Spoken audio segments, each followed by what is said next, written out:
Bronny should stay in college. Because if it's about Bronny, right now he is not up there to be no top pick, which means his name is not going to be called. The likelihood of your son being able to be what you were is not likely. The bottom line to all of this, right now he is not an NBA level player. That kid has done nothing. The kid has done nothing but work hard, try to get on this game and all of this other stuff. Any attention that he's warranted has been because of his daddy.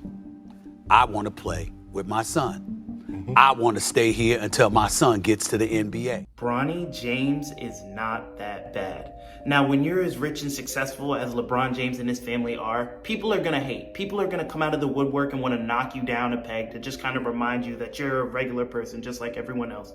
And I do think to an extent they know that, but I know there are a lot of critics and skeptics about how good Bronny is, so I'm gonna start this video by giving them something to sink their teeth in.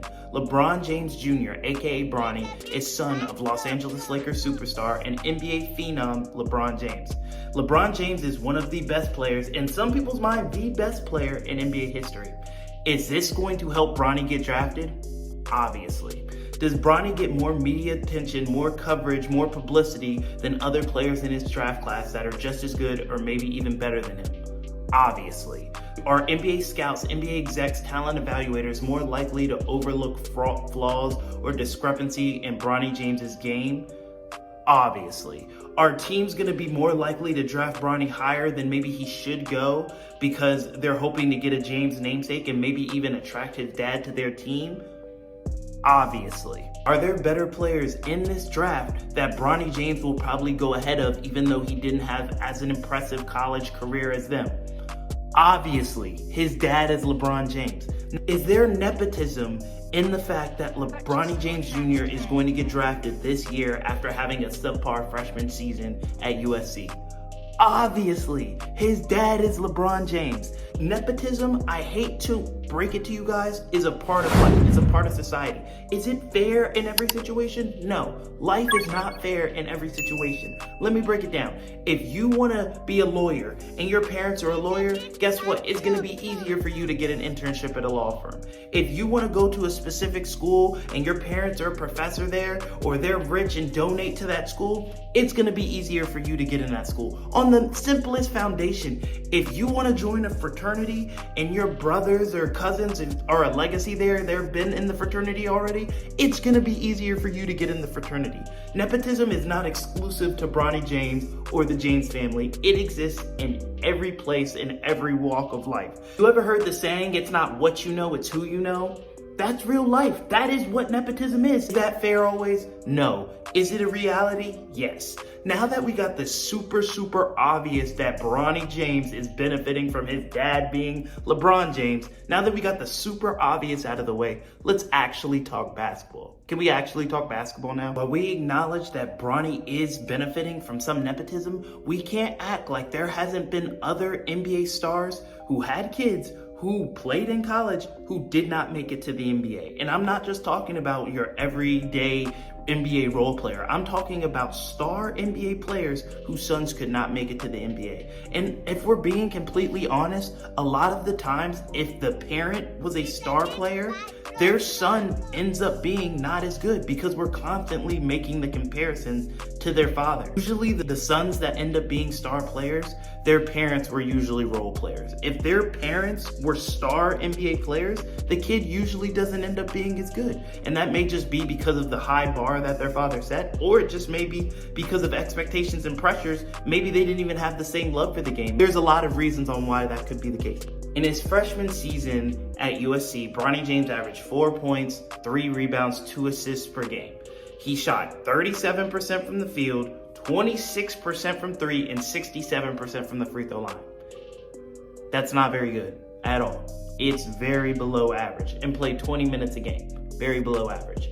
And while I agree that these stats aren't super impressive, I feel like when it comes to Bronny James, people like to purposely leave out context. One, There have been plenty of stars in the NBA, and I'm talking star players now in the NBA that did not blossom in college, that did not have exceptional college careers or put up exceptional stats. And as they got older, stronger, and their skill sets developed in the league, they became household names and became known as star or all-star level players.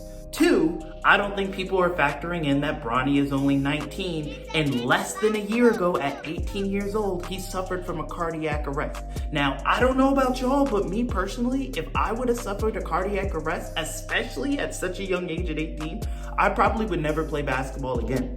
I know he has the best doctors, I know he has the best nutritionists, the best specialists, but just the fear of playing basketball again, and we're not just talking about basketball at LA Fitness or the YMCA. He's playing Division I basketball at the highest level, potentially going to the NBA. I would be terrified to just go out there and push my body as hard as I can for 48 minutes.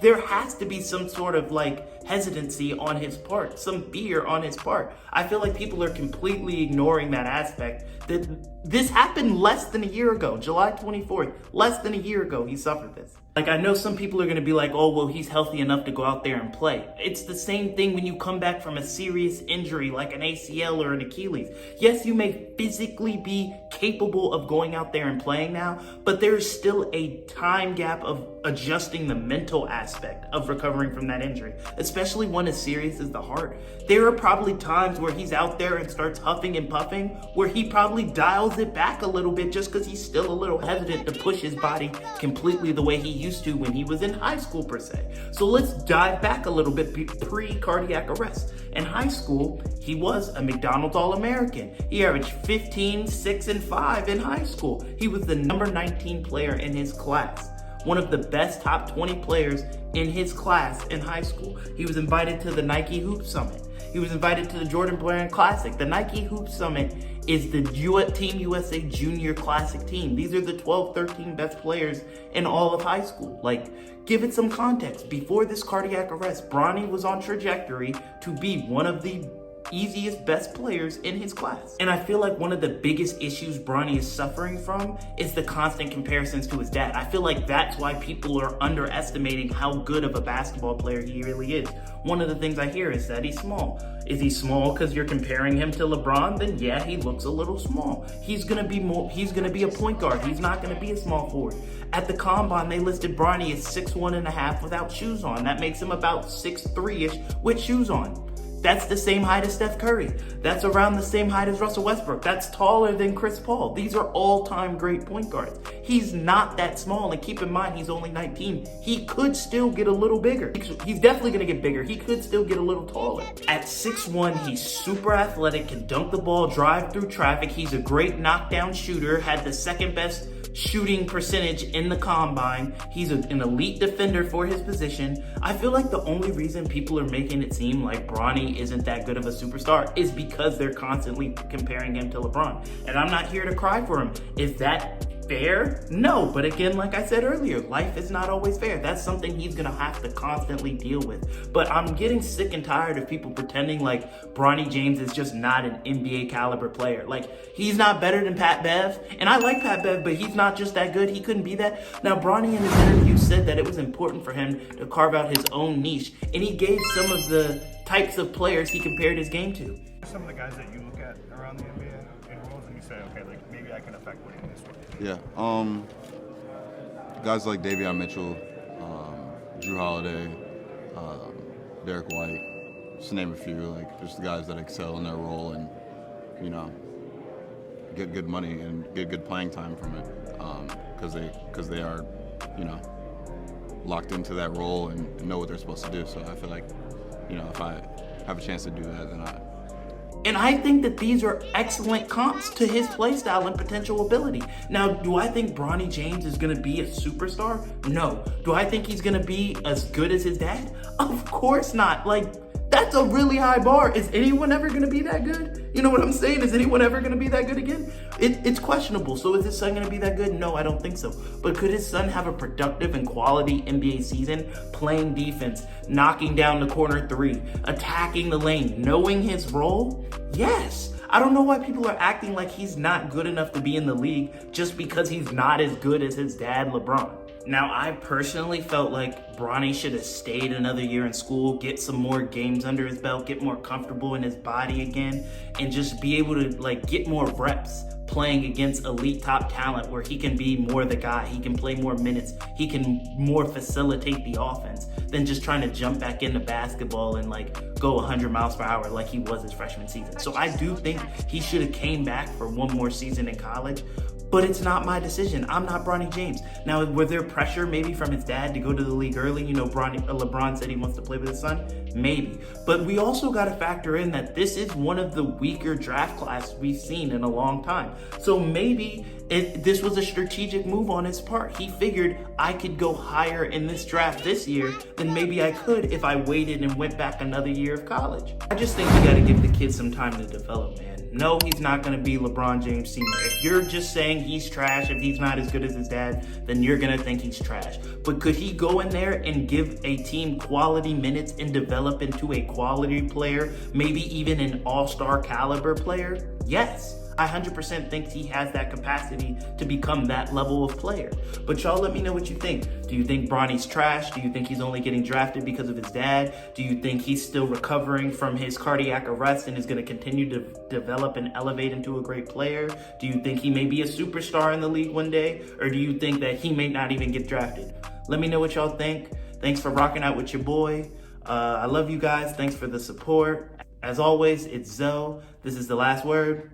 And I'm out of here, man. Thank you for watching another episode of The Last Word. Make sure you subscribe, like, and leave a comment down below so you're not missing out on any of the new content I drop on this channel. Love.